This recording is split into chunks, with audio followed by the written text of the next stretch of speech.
Es uzaugu ģimenē, kur nebija absolūti nekāda ievirza ne par Dievu, ne par biznesu, ne par angļu valodu. Ja kāds no jums sēž un domā, man es arī no kādas tādas īpašas vidas nenāk, un tas neko vēl nenozīmē, ka tev neizdosies.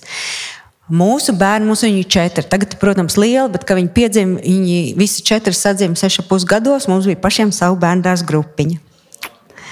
Un tas ir tāds posms, kur, es nezinu, kā jūsu vecākiem, bet ja jums ir arī tāda lielāka ģimene, citreiz liekas, kāda jēga vispār kaut ko citu darīt, jo tepat mājās ir ko darīt. Bet citreiz tu nemazam netiec ārā no 4 sienām.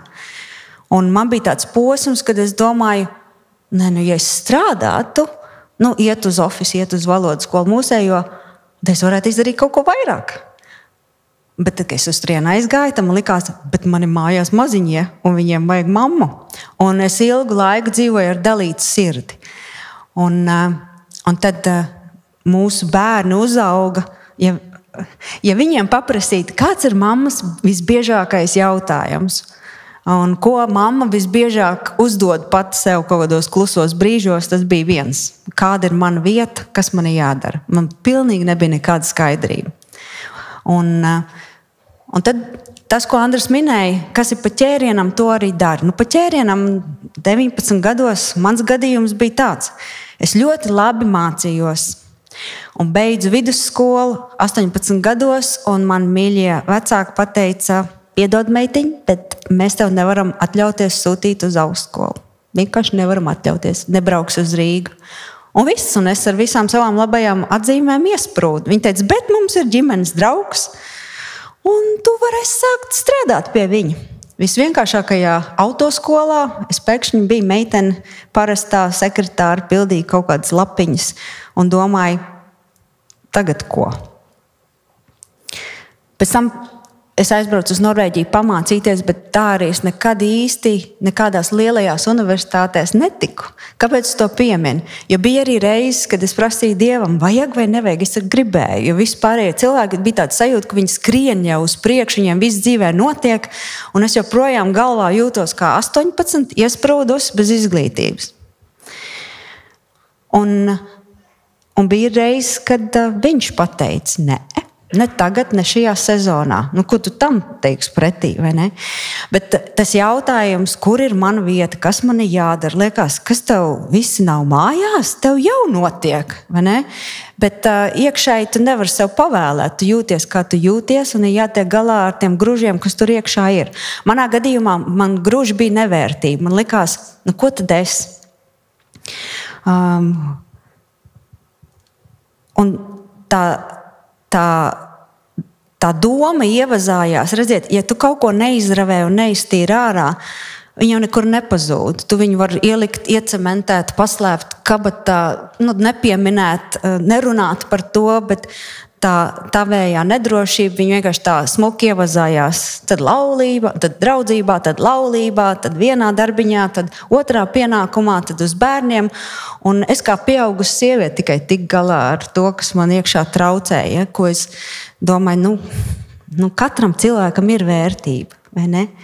Un attiecībā uz darbiem mēs sākām to, ko Andris jau visu pieminēja, mēs sākām darboties, sāk parādīties jau klipiņi. Un jūs domājat, ka tā bija tā laimes sajūta, kad kāds tev atpazīst, kāds redz tavējo darbu? Laimes sajūta vienmēr ir tajā līmenī, cik tev šeit viss ir kārtībā. Un man arī darot visus tos videoklipus un visi tie cipari, miljoni un skatījumu, man bija tāda sajūta, ka es joprojām esmu 18 gadi un tālāk netieku. Es esmu no Liepājas, un man likās, ka tas ir tā kā, iemesls, lai man neizdotos. Bet nē, un ne jau mūsdienās. Geogrāfiskā vieta vairāk absolūti nav nekāds iemesls, lai tu varētu pateikt, ne, man neizdosies. Tagad ir citas durvis vaļā. Kaut vai tās pašas online durvis vaļā, kur tev viss var izdoties. Galvenais, lai tev nav tie iekšējie gruži. Vēl viens iemesls man likās, tā kā arguments. Bet es jau neesmu es neesmu iezīmietis, es neesmu native speaker, es neesmu ne amerikānieti, ne jaunzēlandieti. Man angļu valoda nav dzimtā valoda. Un es tagad angļu valodas skolotāju no Liepājas mācījuši puspasaulē angļu valodu. Tad, kā tas iet kopā? Sajūta bija tāda, ka es kā vegāns mācu barbecue cilvēkiem, kā taisīt barbecue. Tik ļoti nepatīkam, tā neadekvātā sajūta bija. Bet arī tas nav iemesls, jo tāpēc, ka es nebiju native speaker, es angļu valodu pat mācījos pavisam no cita leņķa, no citas prizmas, lai es to saprastu un lai es viņu iemācītos. Un tā izrādījās man stiprā puse, jo citiem es mācīju tieši caur to, lai viņi labāk atcerās un lai viņiem arī izdodās. Tā kā arī tas vairs nebija iemesls. Tā kā varbūt, ja kādreiz jums ir kaut kādi tādi gruži, kas nāk ārā, nevaru, pa mazu, pa tālu, pa melnu, tad vienmēr paskatieties, bet kā var? Un galvenais, lai nav iekšējie gruži. Jūs gribat zināt, kas bija tas vislielākais iemesls, kāpēc man likās, ka es nekvalificējos. Pavisam vienkārši. Man bija ievazājusies baile. Man bija baile no cilvēku dusmīgas reakcijas. Un tad, kad ar to tiek galā, tad jau paliek pavisam vieglāk dzīvot. Bet kā tas izpaudās? Es daudz ko piecietu, es daudz ko neizteicu, nedod Dievs, kāds sadusmosies, vai ne tā paskatīsies, es labāk tad nesaku. Un tad tas sāk veidoties tādā kroplībā, kad tev tā kā ir ko teikt, ir ko darīt, ir kā izpausties, bet tu nedari to. Un tad vienā tādā jaukā... Tā patiesībā bija nopuņķojusies diena. Es ļoti daudz brēcu, jo bija kaut kāda konflikta situācija. Un es Dievam teicu, man ir grūti, un viss, ko es dzirdu, tāds caurējošs teikums, tu esi liekula. Un es domāju, ar visu to, kā es mocos, kā es jūtos, un pēkšņi man saka, ka esmu liekula, es jūtos tā cietēji. Un klusums, 3 dienas, 2 dienas pilnīgs klusums. Un es domāju, labi, ja man nav nekāda cita norādījuma, vajadzētu laikam ieklausīties. Un es tādā pašā iekšējā klusā sarunā saku, ko tu ar to domā? Un uzreiz ir atbilde. Guni, tu domā, ka liekulis ir cilvēks, kurš paskatās un saka, oi, cik jūs esat fēns cilvēks, cik jūs esat ļoti skaists, vai tā, un pēc tam pagriežās un vienkārši sāk teikt fuj un pē un aprunāt. Un viņš saka, ne tikai. Liekulis ir tas cilvēks, kuram ir ko teikt, bet viņš nesaka. Un tieši tādas arī bija, dēļ tām bailēm no cilvēku dusmīgas reakcijas. Un tas atkal vienalga, kad tas sākās, tas vienkārši ievazājās gan mūsu laulībā, gan attiecībā ar bērniem, gan attiecībā uz darbiem un ar visiem tiem miljoniem. Es sāku ar to, ka stāstam ir vienmēr 2 gali. Un ja jūs kādreiz redzat cilvēku, kurš ir varbūt ārēji ļoti veiksmīgs, tad bieži tur ir sāpes, tur ir arī tādas neizdošanās, tur ir veselības problēmas, tur ir tie iekšējie jautājumi, kas ir jāizrisina. Un ja gadījumā tev liekas, ka man ir visi tie jautājumi, kas ir jāizrisina, un es gribētu būt tas veiksmīgais cilvēks, tad atceries, balans starp abiem 2. Vienmēr vajag izlasīt starp rindiņām, ne tikai to, kas izskatās ļoti smuku žurnālu vākiem. Vēl viena lieta, kas bija vairāk jau tad, kad mēs bijām diezgan daudz dziļi darbos iekšā, iegrimuši, tā vērtība, ko tu vari iedot, esot daļa no komandas, pat ja tu neesi galvenā lokomotīva. Un mana tā primārā funkcija ir, es tāda mamma, esmu ofisā, esmu jaunajiem skolotājiem vai esošajiem skolotājiem, esmu galvenā mamma. Un es par viņiem rūpējos, un no šī darba tā otrā virtuves puse ir tāda, ka mēs esam iemācījušies pieturēties pie 2 principiem, un es to jums arī izstāstīšu. Jo no tā veidojās arī tā cilvēka kvalitāte. Viens ir tikt ārā no iekšējiem gružiem, lai tie neievazājās tālāk, bet tad, kad tu esi savā vietā un tu dari savu darbu, un tev ir uzticēts kolektīvs, vai tev ir uzticēts kāds darbiņš vai kāds projekts, tad pie šīm divām lietām vienmēr ir vērts pieturēties. Un tās neko nemaksā, tas ir ļoti atkarīgs vienkārši no tā, vai tu viņus izvēlies uzlikt kā prioritāti. Un tā pirmā ir, ka skaties uz lietām ar tādu risinājumu. Jo ļoti bieži jūs varat ienākt iekšā virtuvē un nobļauties, mums nav krējums, vai mums tur ir beidzies tas un tas, vai es šito nesaprotu, vai man iet grūti krievu valodā, man ir tas un tas. Tas ir fakts. Tā ir vienkārši informācija. Cits tev varētu pateikt, ļoti labi, paldies, ka pastāstīji, un viss. Tā ir tikai un vienīgi tāda problēmas izbļaušana uz āra. Pavisam kaut kas cits ir būt par cilvēku, kurš padomā, bet kāds ir risinājums? Nesaprot krievu valodu, ņemam privātu skolotāju, mācamies kaut kur papildus. Kāds ir nākošais solis? Un tāds tu var būt arī vai kolektīvā, vai klasē. Nevis vienkārši bļāvējis, nevis vienkārši konstatē faktu, ka kaut kas neiet, bet kāds ir tas risinājums. Vēl viens, tu pamodies no rīta, un tu domāji, tu kaut kur esi pieteicies, kādam kaut ko apsolīji, bet tev galva sāp. Un tā vietā atkal, tu, protams, vari pazvanīt un pateikt, nebūšu, nevaru. Bet kāds ir risinājums? Kurš var tavā vietā? Tu domā, ka vienkārši nobļaujoties, cits skries meklēs risinājumu, tad tagad uzgāz problēmu, vai ne, meklējiet, kā man aizstāt. Bet būt tādam, kurš pats nāk ar iniciatīvu. Mēs, piemēram, mūsu kolektīvā esam sarunājuši. Nevar novadīt stundu, pavisam vienkārši.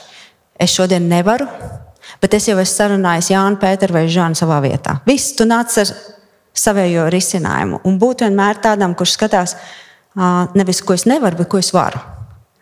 Un ja es nevaru, tad kuru es pazīstu, kurš var vai var ieteikt un meklēt to risinājumu. Tas ir viens. Būt uz risinājumu orientētam arī savā valodā. Otrs ir, lai uz tevi nav jāgaida. Piemēram, tev skolotāji saka, ka tad un tad jānodod tas un tas darbs. Izdari. Laikā, varbūt pat bišķiņ ātrāk, lai nav jāgaida. Un gandrīz vai uzstājas to par tādu sportu, ka man nevienam nebūs jāprasa un jāatgādina. Iespējams, ka tie ir tavi vecāki. Izdara to un to, jā. Un tad mamma cik reiz nāk prasīja, izdarīt to tā, jā. Izdarīju to un to, jā, izdarīšu, jā. Cik reiz tev ir jāatgādina? Tā ir pazīme, ka tu pārāk ilgi esi novilcinājies. Ja kādam tev ir kaut kas jāatgādina. Vienīgais, kas var atgādināt, ir uzliec telefonā pīkstoļus, lai tie tev atgādina, bet ne cilvēkam. Lai cilvēkam uz tevi nav jāgaida, jo zini, kāpēc tas ir svarīgi. No tā attīstās uzticība tev, un dzīvē tev to ļoti, ļoti bieži vajadzēs. Tu nebūsi vienītī. Es tev to nenovēlu. Ja tev liekas, ka es labāk dzīvotu uz vientuļas salas, tad nedomā tā. Tā nav nekāda priecīgā dzīve. Tu vienmēr būsi cilvēkos. Vai tev būs pašam atkal savu mazā bērndārza grupiņu, ja, ģimeni un savu bērnu, bet tā šā vai tā būs cilvēku kopa. Varbūt tu arī vadīs kaut kādu uzņēmumu. Varbūt tu būsi darbinieks uzņēmumā. Bet tev vienmēr būs cilvēki apkārt. Un, lai viņiem nav uz tevi jāgaina, tev jāatgādina. Tā ir tik reta īpašība, ka tieši tāpat kā Andris teica, cik ir vienkārši iemācīties uzdot sirsnīgs, ieinteresēts jautājums, tas ir tik vienkārši, ka cilvēki to nedara.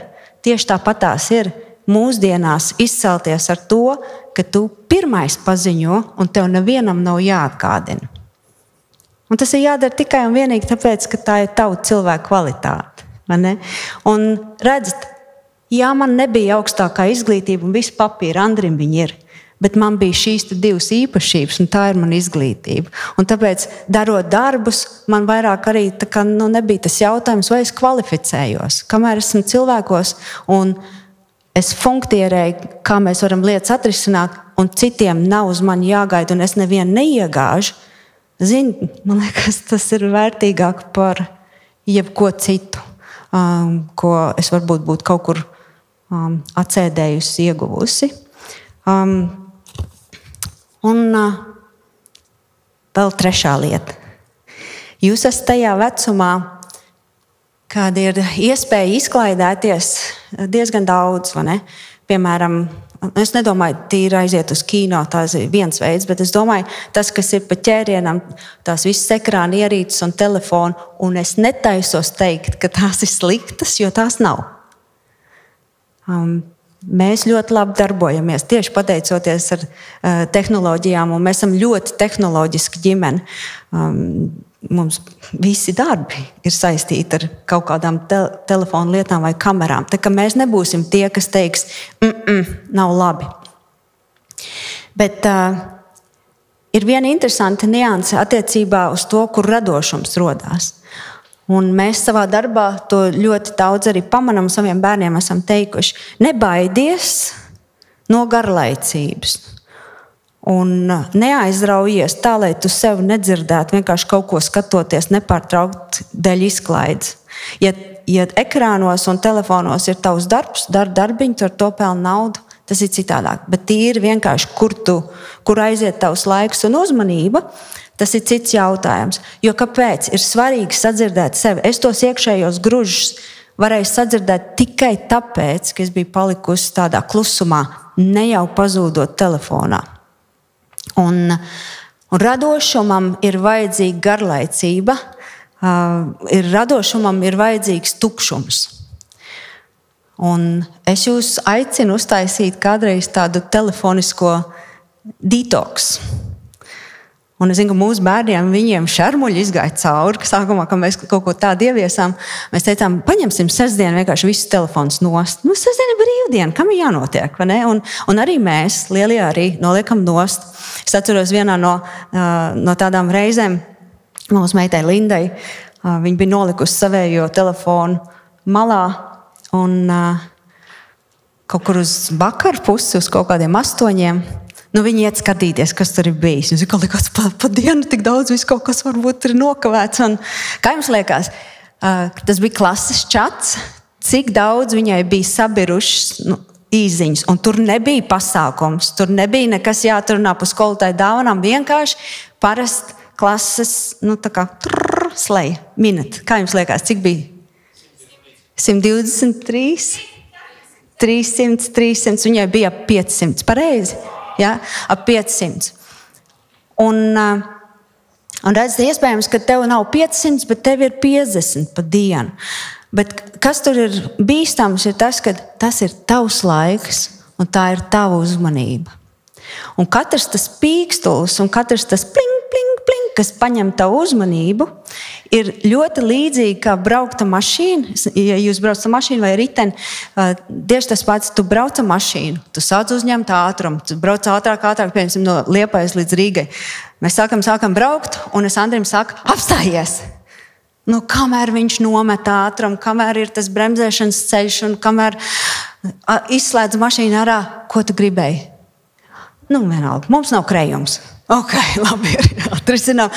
Atkal viņam ir jāuzņem ātrums, jāiesāk viss tas process, un atkal kaut kur uzņemam, vienā brīdī atkal pling, atkal pa torķiem, atkal apstājāmies, kas bija. Un tieši tāpatās, tur, protams, ir savu pētījumu, bet vidēji viņi saka, ka katrs pīkstiens atņem tavu uzmanību uz 20 minūtēm. Respektīvi, tavu ātrumu tas ietekmē, tavu uzmanību tas ietekmē, un tas arī atrauj palikt tādā citreiz ļoti veselīgā klusumā, sadzirdēt tās savus iekšējos grūžus, kas tev pēc tam palīdz darīt lielas lietas dzīvē. Bet ja tu nebūsi pieejams tam, ja tev būs bail sev sadzirdēt, tad tu iespējams paliksi tādā pašā sajūtā, kāda man bija sākumā, kad es jūtos maziņa, no mazas vietas, nekam nederīga, ar lielāko jautājumu dzīvē, kur ir mana vieta, kas man jādara. Un tas ir ļoti smieklīgi no vienas puses dzirdēt no sievietes, kurai mums ir jau cienījams vecums, kur ārēji varbūt liekas, kas tev, mīļā, kaiš. Ja? Tev ir tas, par ko citi varbūt sapņo. Un tagad es pastāstīšu no tās pozīcijas, kur mēs jau tagad darbojamies. Māciņam ir divas puses. Citi mūs iepazīst tikai un vienīgi kontekstā no tā, ka viņi kaut kur redzējuši reklāmu, kaut kur redzējuši kādu klipiņu. Un liekas, wow, kā es gribētu, ka man ir tik daudz sekotāju.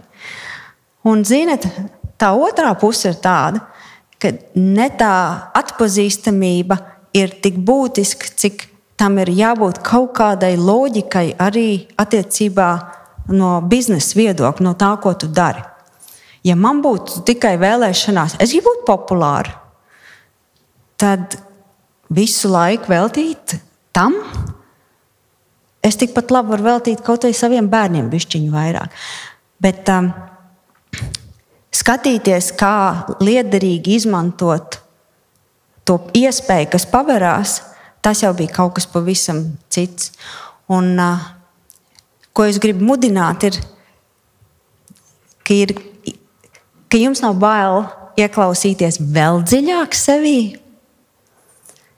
tikt vaļā no tā, kas traucē, un tad, kad jūs sākat darīt lietas, padomāt, kāpēc es to daru. Un ja tas ir darbs, tad tur ir jābūt rezultātiem ar tām divām īpašībām, ko es pieminēju. Un tāds, tā kā, lai sanāk labs detoks kādā brīdī, ja, kādā sestdienā. Vai vairāk.